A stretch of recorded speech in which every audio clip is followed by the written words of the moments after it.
Teman-teman, balik lagi dengan saya Rio. Hari ini saya pengen ngobrolin mengenai kenapa kadang-kadang kerja keras tidak membuahkan hasil gitu ya.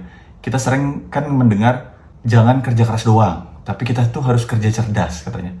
Oke, kita harus kerja cerdas, tapi gimana caranya untuk membuat kerja cerdas itu lebih clear gitu. Kayak apa sih sebenarnya yang dimaksud dengan kerja cerdas gitu. Lalu ada satu buku yang ngejelasin hal ini. Bukunya Naval Ravikant, di Almanak judul bukunya. Salah satu poin di buku itu yang menurut saya bagus banget adalah Naval Ravikant membuat formula kekayaan. Jadi kekayaan itu apa aja sih variabelnya, dia bilang, terutama di zaman sekarang. Nah, kekayaan itu nanti kita bisa terjemahkan dalam banyak hal. Dia bisa kita anggap kekayaan dalam tanda kutip berupa uang, atau dia bisa kekayaan dalam tanda kutip berupa freedom atau kebebasan waktu, atau kekayaan itu bisa berupa kekayaan makna misalnya ya. Jadi dia bisa macam-macam. Kalau kita perhatikan misalnya kita di kantor ya, kadang-kadang kan kita itu kerja tuh keras banget karena berbagai urusan yang ada di kantor mengharuskan kita untuk kerja keras banget untuk menyelesaikannya. Sampai kadang-kadang kita itu merasa kalau kita tidak kerja keras, kayak kita tuh salah gitu. Kayak kalau misalnya, wah kalau saya nggak gas nih, kayaknya ada yang kurang nih. Kalau saya nggak kerja sampai larut tuh ada yang kurang gitu. Lalu saya tiba-tiba mikirin, jangan-jangan persepsi kita tentang hasil kerja itu keliru gitu. Karena kita melulu melihat itu lewat seberapa keras kita bekerja gitu. Atau kadang-kadang sebaliknya, misalnya orang kalau dia sedang relax di waktu-waktu yang misalnya weekend gitu misalnya ya, kan memang sudah selayaknya dia relax ya. Atau misalnya pas dia pulang ke rumah dia istirahat, merasa bersalah karena terbiasa bekerja keras gitu. Nah ini juga saya pikir ada yang keliru nih. Gimana caranya kita memahami seperti apa sih seharusnya kita bekerja? Kerja keras itu seperti apa? Kerja cerdas itu seperti apa? Nah saya rasa penjelasan Naval Ravikant ini bisa membantu kita untuk melihat apa yang dimaksud dengan kerja cerdas gitu ya. Saya coba tulisin ya. Menurut Naval Ravikant, ini dia membuat sebuah formula untuk menjelaskan tentang kekayaan.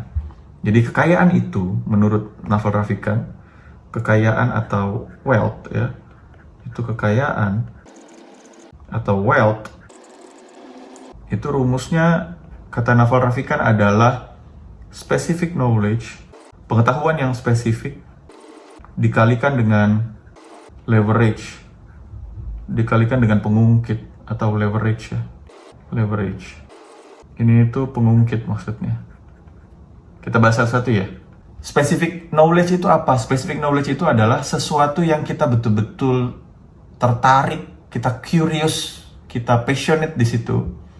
Dan hal itu membuat kita menumpuk skill di bidang itu. Jadi ada dua komponennya kata Naval Ravikant. Yang pertama itu komponennya adalah, sesuatu hal yang kita passionate di sana, passionate. Lalu komponen berikutnya itu adalah skill stacking. Skill yang kita tumpuk-tumpuk. Misalnya kita passionate tentang hidroponik. Lalu kita tumpuk-tumpuk pengetahuan kita mengenai hidroponik, tentang apa aja yang bisa dibuat hidroponik, seperti apa membuatnya, tipe-tipe hidroponik.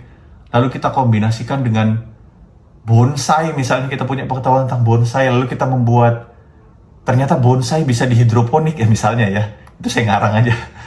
Tapi intinya adalah segala hal yang kita tumpuk-tumpuk di satu topik tertentu. Nah, bisa kita gabungkan dua topik misalnya yang membuat kita itu menjadi punya knowledge yang spesifik yang orang lain nggak punya di bidang itu. Jadi ini adalah komponen pertama katanya. Komponen pertama adalah specific knowledge-nya, sesuatu yang kita passionate, dan skill yang kita tumpuk-tumpuk atau skill stack di sana. Lalu komponen yang berikutnya, nah ini yang menjelaskan tentang kerja keras dan kerja cerdas ya. Komponen berikutnya itu adalah pengungkit. Jadi kalau knowledge yang spesifik itu kita kalikan dengan pengungkit ini, maka dia akan menjadi semakin besar. Pengungkitnya ini ada beberapa hal. Yang pertama yang kita udah sangat paham. Yang pertama itu tenaga. Pengungkitnya itu adalah tenaga, ya, atau dibilang labor. Tenaga ini bisa berupa seberapa keras kita bekerja. Misalnya ya, seberapa keras kita bekerja atau seberapa banyak orang yang mengerjakannya ya kan. atau seberapa jago orang yang bisa mengerjakannya gitu ya. Kalau jago itu ya mungkin masuk dengan specific knowledge. Anggap aja dua inilah ya, seberapa keras dan seberapa banyak. Itu adalah yang pertama, itu adalah ini tenaga ya. Lalu selain tenaga ada lagi nih contoh leverage berikutnya. Leverage berikutnya itu misalnya adalah capital, dia bilang modal. Capital atau modal. Nah, capital ini dia bisa kita breakdown lagi menjadi capital misalnya seberapa besar modalnya, lalu kita taruh modal itu dalam instrumennya apa, lalu compounding, dia bilang ini compounding itu efek bola salju, nanti kita jelasin. Dan yang terakhir itu adalah salah satu contoh dari leverage juga di zaman sekarang itu, leverage-nya itu berupa adalah teknologi atau code ya. Jadi misalnya ini tuh adalah ditaruh di medianya apa, terus audiens yang seperti apa misalnya. Nanti kita jelasin pakai contoh lebih enaknya. Ini yang pertama, sesuatu hal yang kita udah tahu, kayak misalnya kita pengen mengerjakan sesuatu, menurut kita untuk menghasilkan uang yang lebih itu adalah semakin keras kita bekerja di sini. Misalnya kita bekerja semakin keras di sini. Nah ini yang selama ini kita pahami dengan kerja keras. Permasalahannya, leverage atau pengungkit pakai tenaga itu kan dia terbatas ya. Dia terbatas, kecuali kalau kita mempekerjakan orang lain untuk melakukan apa yang kita lakukan gitu. Jadi kita bisa pakai kayak gitu. Tapi kalau nggak kayak gitu, tenaga kita doang, dia nggak bikin kita kemana-mana gitu. Yang kedua, capital. Jadi misalnya kita sudah bekerja, lalu uang kita itu kita masukkan ke dalam instrumen, taruhlah katakan misalnya kita taruh di dalam saham misalnya, atau ada lagi orang lain yang taruh misalnya dalam reksadana atau apapun lah jalur instrumen lainnya ya, atau misalnya ada orang yang naruh itu di dalam tanah gitu, misalnya dia beli tanah gitu ya, dia taruh di situ, dia akan membantu orang tersebut untuk menduplikasi kekayaannya gitu. Kekayaannya dalam hal ini kekayaan dalam arti uang ya. Karena saat dia taruh di instrumen yang investasi yang bisa menghasilkan uang, itu kan bekerja buat dia tuh. Apapun yang kita investasikan bekerja buat kita, meskipun pada saat kita tidur kan gitu. Nah terus kita taruh di dalam instrumen yang punya efek compounding, dia punya efek bola salju, kayak misalnya dia menghasilkan return, lalu returnnya kita taruh lagi di sana, lalu dia menghasilkan lagi berikutnya. Mungkin dalam waktu pendek dia nggak kelihatan, tapi dalam waktu panjang dia akan kayak efek bola salju gitu. Dia kayak efek bola salju yang bikin hasilnya, outputnya itu di sini, bikin outputnya semakin kelihatan gitu.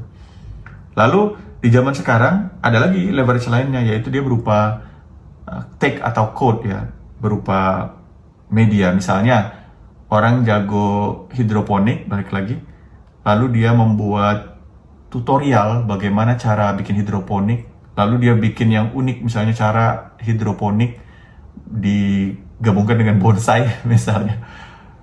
Lalu itu dia buat course, kemudian dia jual. Nah itu kan merupakan salah satu cara juga ya, dan itu biaya replikasinya nol gitu saat dia lakukan itu. Ini merupakan leverage pengungkit zaman sekarang. Atau juga kita pakai model lainnya, itu satu ya. Kemudian dia posting pada platform yang tepat misalnya, itu juga berupa pengungkit berikutnya. Nah kita itu kadang-kadang menyadari bahwa oh iya, ini saya selama ini menafsirkan saya untuk menghasilkan outputnya misalnya apapun lah outputnya, saya harus bekerja sekeras mungkin. Itu berarti saya melihat leverage pengungkit itu hanya dalam satu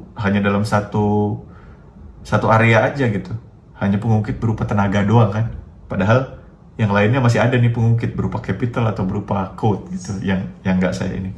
Kita kasih contoh misalnya seseorang bekerja keras, oke, lalu kemudian dia juga memanfaatkan kecanggihan teknologi, misalnya otomasi AI. Jadi dengan AI itu kan menghemat waktu dia. Dari yang tadinya misalnya butuh waktu sekian lama untuk membuat summary dari berbagai report, dengan AI itu bisa sekejap mata kan. Karena dia menguasai pengungkit satu lagi tuh. Jadi dengan itu dia bisa mendapatkan output kekayaan berupa waktu gitu. Jadi dia mendapatkan kekayaan berupa waktu karena kekayaan itu kan ini bisa diterjemahkan kekayaan itu maksudnya berupa uang, ini berupa kekayaannya bisa berupa waktu atau berupa hal lain lagi ya. Kekayaannya bisa berupa makna gitu. Dia bisa berupa macam-macam. Tapi rumusnya tetap sama nih, kayak misalnya kekayaannya berupa waktu ya. Kita sudah punya knowledge untuk mengerjakan pekerjaan kita. Kita sudah punya knowledge untuk melakukan pekerjaan kita. Kita berusaha keras sebatas yang normal ya, sebatas yang bisa kita lakukan. Oke. Lalu setelah itu kita pakai teknologi misalnya. Kita diungkit dengan teknologi. Misalnya kita pakai AI atau kita pakai yang lain lagi teknologi, misalnya ada Power BI atau dashboard atau apa, automation gitu, apapun ya. Maka pekerjaan kita bisa lebih cepat terselesaikan. Dan itu mengalahkan orang-orang yang bekerja sangat keras gitu. Kita mengalahkan orang-orang yang bekerja sangat keras karena kita pakai pengungkit yang berbeda gitu. Ternyata memang kerja keras itu hanya satu elemen aja di dalam formula untuk menghasilkan output ya, untuk menghasilkan output ini. Kerja keras itu hanya satu elemen aja untuk menghasilkan output. Sedangkan masih banyak elemen-elemen yang lainnya. Dia bisa capital, bisa tech atau code. Terus kalau misalnya kita balik lagi misalnya ini ya, misalnya kekayaannya dalam arti uang gitu misalnya. Ternyata memang capital itu punya peranan penting banget. Jadi misalnya kayak seseorang yang uangnya dia taruh dalam instrumen yang tepat, misalnya currency yang berbeda, katakanlah dalam USD, maka dengan itu saja itu sudah mengalahkan inflasi karena secara tren dia kan naik terus tuh ininya, nilai tukarnya terhadap rupiah. Dia simpan di dalam USD, lalu dia spend di dalam rupiah. Itu juga merupakan salah satu pengungkit ya, leverage. Dan itu pun hasilnya mengalahkan orang-orang yang bekerja sangat keras gitu, kayak gitu. Dan seterusnya. Jadi ternyata di situ saya baru sadar memang, oh iya betul. Kita itu harus melihat bahwa tidak semata-mata bekerja keras, tetapi bekerja cerdas. Cerdas itu maksudnya kita cari pengungkit apa saja yang bisa membantu kita memudahkan kerja kita, sehingga outputnya bisa lebih bagus gitu. Pengungkitnya ya bisa macam-macam ya, bisa pakai teknologi, bisa pakai capital, bisa pakai tenaga juga, misalnya pakai tenaga orang lain gitu misalnya ya. Dan juga kita pastikan kita punya specific knowledge yang membuat kita jadi sulit digantikan karena kita punya skill tertentu di situ.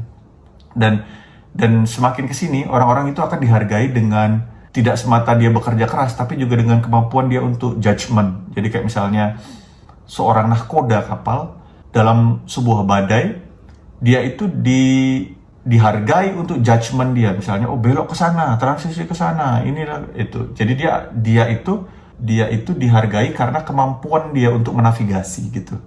Dia tidak dinilai dari seberapa keras dia bekerja misalnya atau seberapa capek dia, bukan begitu. Tapi dari kemampuan dia melakukan navigasi.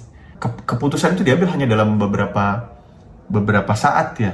Misalnya saat-saat genting atau waktu-waktu tertentu, tidak setiap hari dia memutuskan kan. Sisanya kan mungkin dia berjalan normal, tapi pas ada waktu-waktu dia memutuskan. Nah pas dia berjalan normal itu kan dia terlihat seperti tidak bekerja keras ya. Padahal dia bekerja kerasnya udah duluan gitu. Jadi dia bekerja keras pada saat dia menumpuk specific knowledge-nya ini. Specific knowledge-nya ini bisa jadi kemampuan dia untuk judgment, kemampuan dia untuk menilai gitu. Maka dia terlihat tidak bekerja sekeras orang lain, padahal dia bekerja keras untuk menumpuk specific knowledge-nya dulu gitu. Jadi dia memiliki kemampuan judgment yang tidak dimiliki orang lain. Jadi secara fisik dia terlihat tidak bekerja keras, tapi sebenarnya dia sudah menumpuk di specific knowledge. Jadi begitu teman-teman ya. Jadi ternyata untuk menghasilkan output yang kita mau itu ada dua rumusnya, specific knowledge dikali pengungkit. Nah kita bisa memperkuat dua-duanya. Itu adalah elemen dari kerja cerdas. Makasih buat teman-teman yang udah memantau ya. Kalau bermanfaat silakan subscribe. Kalau yang suka tulisan, saya juga kadang-kadang menulis di riobeniarya.com. Bisa dilihat, bisa di search. Thank you for watching. Sampai jumpa di episode berikutnya. Wassalam.